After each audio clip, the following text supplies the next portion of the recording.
The strongest sorcerer Gojo Satoru versus God of genjutsu इताची उचिहा, या फिर मैं ये कहूँ सिक्स आइज वर्सेस। तो बहरहाल ये दोनों ही कैरेक्टर अपने अपने यूनिवर्स के स्ट्रॉन्गेस्ट, ब्रेवियस्ट, स्मार्टेस्ट और बैडास कैरेक्टर हैं। तुम इमेजिन करो कि अगर इन दोनों कैरेक्टर्स का आमना सामना होता है तो इनमें से कौन जीतेगा। आखिर इन दोनों की बैटल का रिजल्ट क्या होगा। एक तरफ जुजुत्सु काइसेन का स्ट्रॉन्गेस्ट सॉर्सरर है तो दूसरी तरफ पूरे नारुतो वर्स का ग्रेटेस्ट उचिहा है। अच्छा ठीक है, तुम ज्यादा मत सोचो और अपने दिमाग को रिलैक्स करके इस वीडियो को पूरा देखो, क्योंकि आज मैं इस बैटल का फाइनल रिजल्ट तुम्हें बताऊंगा कि इन दोनों में से कौन ज्यादा ताकतवर है। तो फिर बिना किसी बकवास के वीडियो को स्टार्ट करते हैं। तो सबसे पहले बात करते हैं गोजो सातोरू की। तो हमारे गोजो सेंसेई जुजुत्सु काइसेन की दुनिया के सबसे शाही परिवार में पैदा हुए थे। पूरे जुजुत्सु काइसेन के यूनिवर्स में 400 साल के बाद एक लौते ऐसे बंदे ने जन्म लिया था जिसके पास लिमिटलेस पावर और 6 आइज थी, और यही दो चीजें इसे बाकी सॉर्सरर्स से स्पेशल और जुजुत्सु काइसेन का सेकंड स्ट्रॉन्गेस्ट कैरेक्टर बनाती है। मतलब ये बंदा इतना ताकतवर था कि इसके पैदा होते ही जुजुत्सु काइसेन की दुनिया पूरी तरह से डिसबैलेंस हो गई थी। सॉर्सरर्स की पावर बहुत बढ़ गई थी और दूसरी तरफ कर्स एनर्जी और कर्स स्पिरिट्स नीचे चली गई थी। और क्या भाई, तभी तो इस बंदे को जे के वर्स का सेकंड स्ट्रॉन्गेस्ट कैरेक्टर कहा जाता है। तो अब बात करते हैं गोजो की पावर और उसके एबिलिटीज के बारे में। देखो यार, स्ट्रेंथ, ड्यूरेबिलिटी, क्लोज कॉम्बैट और स्पीड, ये सारे पावरफुल कैरेक्टर्स की बढ़ियाई होती हैं। मतलब हर स्ट्रॉन्गेस्ट कैरेक्टर के पास ये सारी चीजें होती हैं, तो उसके ऊपर बात करने से कोई फायदा नहीं है। तो सीधा मेन एबिलिटीज की बात करते हैं। तो गोजो के पास रिवर्सल रेड टेक्निक है जो इसके पावरफुल अटैक में से एक है, और ये अटैक गोजो ने जोगो के खिलाफ सीजन 1 में इस्तेमाल भी किया था। और तुमने इस अटैक का रिजल्ट भी देखा होगा, काफी तगड़ा इम्पैक्ट पड़ा था जोगो के ऊपर रिवर्सल रेड का। इसके बाद गोजो के पास कर्स टेक्निक लैप्स ब्लू है। इस टेक्निक में गोजो नेचर की पावर का इस्तेमाल करता है। गोजो एक मैग्नेटिक शील्ड टाइप का कुछ बनाता है, इसके अंदर वैक्यूम कंज्यूम होती है। देखो, इस टेक्निक के बारे में मुझे ज्यादा नहीं पता है, तो अगर मैंने कुछ गलत बोला हो तो मुझे माफ करना, पर इतना जरूर पता है कि ये अटैक पॉजिटिव कर्स एनर्जी से बनता है और ये बहुत पावरफुल अटैक है। ये अटैक और इससे पिछला वाला अटैक यानी रिवर्सल रेड, ये दोनों अटैक मिलाने के बाद बनता है गोजो का सबसे पावरफुल अटैक यानी होलो पर्पल। मतलब इस अटैक का इस्तेमाल करने के लिए गोजो को रिवर्सल रेड यानी निगेटिव कर्स एनर्जी और लैप्स ब्लू यानी पॉजिटिव कर्स एनर्जी को आपस में मर्ज करना होता है, और ऐसा सिर्फ गोजो ही कर सकता है। इनफैक्ट गोजो ही जुजुत्सु काइसेन का एकलौता ऐसा कैरेक्टर है जो पॉजिटिव और निगेटिव दोनों ही कर्स एनर्जी का इस्तेमाल कर सकता है। गोजो ने होलो पर्पल के इस्तेमाल से ही टोजी फुशिगोरो को हराया था। और अब बात करते हैं गोजो की ऐसी एबिलिटी के बारे में जिसने गोजो को लगभग इमॉर्टल बना दिया था, इन्फिनिटी यानी लिमिटलेस। तुम्हें तो पता ही होगा कि गोजो ने लिमिटलेस को हमेशा के लिए एक्टिवेट कर लिया था। लिमिटलेस एक्टिवेट होने से गोजो को कोई टच भी नहीं कर सकता है। तो अगर किसी कैरेक्टर को गोजो की लिमिटलेस को तोड़ना होगा तो उसे सुकुना के जैसे एक ऐसा पावरफुल हमला करना होगा जो स्पेस को काटने का दम रखता हो, तभी तुम गोजो की लिमिटलेस को तोड़ पाओगे। तो आखिर में बात करते हैं उस अटैक की जिसकी वजह से तुम गोजो के फैन हो, और इसी अटैक की वजह से तुम गोजो को पूरे एनिमेवर्स का सबसे स्ट्रॉन्गेस्ट कैरेक्टर मानते हो, यानी डोमेन एक्सपेंशन। तुम्हें पता होगा कि हर जुजुत्सु काइसेन के स्ट्रॉन्गेस्ट कैरेक्टर के पास अपना खुद का डोमेन होता है और हर डोमेन का अलग नाम होता है। तो गोजो के डोमेन का नाम है अनलिमिटेड वॉइड, और ये डोमेन बाकी डोमेन से काफी अलग है। मतलब अगर तुम किसी और कैरेक्टर का डोमेन देखोगे तो उस डोमेन में फंसा हुआ कोई भी कैरेक्टर मूव कर सकता है, पर गोजो के डोमेन के साथ ऐसा नहीं है। गोजो के डोमेन में जो कैरेक्टर फंसता है वो पूरी तरह से फेंड हो जाता है। मतलब डोमेन में फंसे हुए उस बंदे का दिमाग तो काम करता है पर उसकी बॉडी पैरालाइज हो जाती है, जिसका फायदा उठा के गोजो अपने अपोनेंट का सर उखाड़ कर उसे मार देता है। और गोजो ही एकलौता ऐसा कैरेक्टर है जो अपने डोमेन को मल्टीपल टाइम इस्तेमाल कर सकता है, तभी तो उसके डोमेन के नाम में अनलिमिटेड आता है।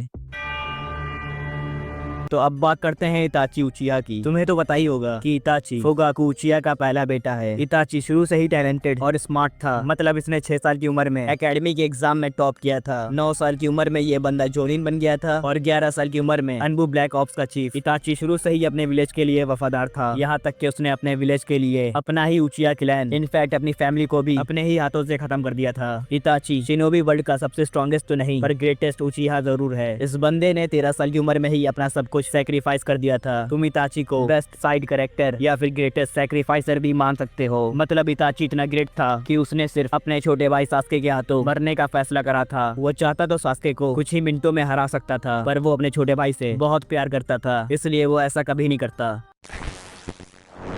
तो अब बात करते हैं इताची की एबिलिटीज के बारे में। और जैसा कि मैंने कहा था, हम स्ट्रेंथ, ड्यूरेबिलिटी, स्पीड ये सब पे बात नहीं करेंगे, तो हम उन्हीं एबिलिटीज के बारे में बात करेंगे जिसके लिए इताची काफी फेमस है, यानी इताची की मांगेक्यू शरिंगान, जो पूरे शिनोबी वर्ल्ड की स्ट्रॉन्गेस्ट शरिंगान में से एक थी। इताची अपनी शरिंगान की वजह से काफी पावरफुल हमले कर सकता था, जैसे कि अमातेरासु, एक ऐसी ब्लैक फ्लेम जो अपने अपोनेंट को कई सालों तक जला सकती है। और ये फ्लेम इतनी खतरनाक होती है कि ये जब तक अपने टारगेट को पूरी तरह से खत्म न कर दे तब तक जलती रहती है। मतलब ये फ्लेम नॉर्मल फ्लेम से कई गुना ज्यादा पावरफुल और गर्म होती है। इसके बाद इताची अपने शरिंगान से अपना खास अटैक इस्तेमाल भी कर सकता है, और इस अटैक की वजह से वो पूरे शिनोबी वर्ल्ड में बहुत पॉपुलर है। और वो अटैक है गेंजुत्सु यानी सुकोयोमी। और तुम तो जानते ही हो कि ये इताची का सबसे खतरनाक अटैक है। इताची अपने अपोनेंट को अपने गेंजुत्सु में फंसा करके कई सालों का टॉर्चर और दर्द एक साथ कुछ ही सेकंड में महसूस करवा सकता है। इताची ने यह अटैक काकाशी के खिलाफ 3 सेकंड तक इस्तेमाल किया था, और काकाशी की क्या हालत हुई थी वो तो हम सब ने देखा था। और अब आती है हर मांगेक्यू शरिंगान यूजर की सबसे पावरफुल एबिलिटी, यानी सुसानो। हर सुसानो डिफरेंट कलर का और अपनी डिफरेंट एबिलिटीज के लिए जाना जाता है, पर हम इताची की बात कर रहे हैं तो इताची के सुसानो की बात करते हैं। इताची का सुसानो फायर की तरह लाल रंग का है। भला ही इसका सुसानो इनकम्प्लीट था, लेकिन फिर भी इताची अपने सुसानो को एक आर्मर पहना सकता था। इताची के सुसानो के पास 2 मेजर एबिलिटीज थी। पहली एबिलिटी याटा मिरर थी, जिसकी वजह से इताची का सुसानो बहुत ज्यादा पावरफुल हमलों को भी काफी आसानी से रोककर उसी अटैक को रिफ्लेक्स कर देता था। और इसके सुसानो की दूसरी मेजर एबिलिटी थी तोत्सु का स्वॉर्ड। इताची के सुसानो की स्वॉर्ड किसी भी सोल को सील करने का दम रखती थी, और ये दोनों एबिलिटी की कॉम्बो की वजह से इताची को हराना बहुत ज्यादा मुश्किल हो जाता है। और इन सब के अलावा इताची निंजुत्सु और ताइजुत्सु का इस्तेमाल भी अच्छी तरह से कर सकता है।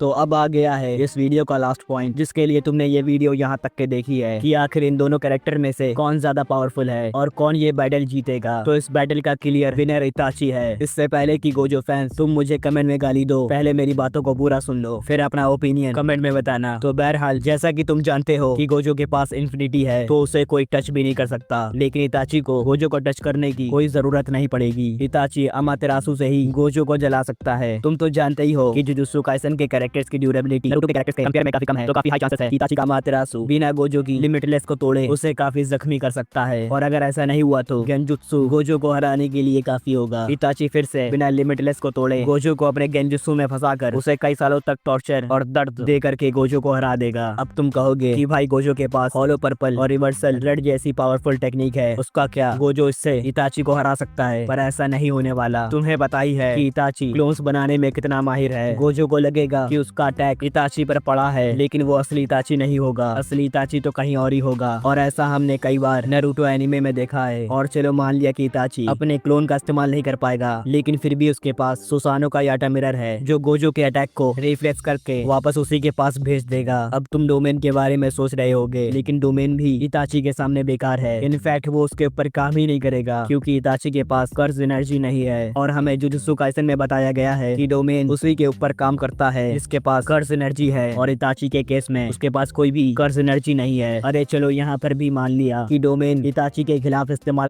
गेंजुत्सु की मदद से गोजो को उसी के डोमेन में फंसा करके उसे हरा देगा। और ये चीज हमें नारुतो में कई बार दिखाई गई है कि जब इताची ने अपने अपोनेंट्स को उन्हीं के अटैक्स में फंसा करके हराया है। लेकिन गोजो भी एक कंडीशन में जीत सकता है, और वो कंडीशन है इताची को अपने सपनों में हराना, क्योंकि रियलिटी में गोजो ऐसा कभी नहीं कर पाएगा। तो बहरहाल ये तुमसे नेक्स्ट वीडियो पे, तो बाय बाय।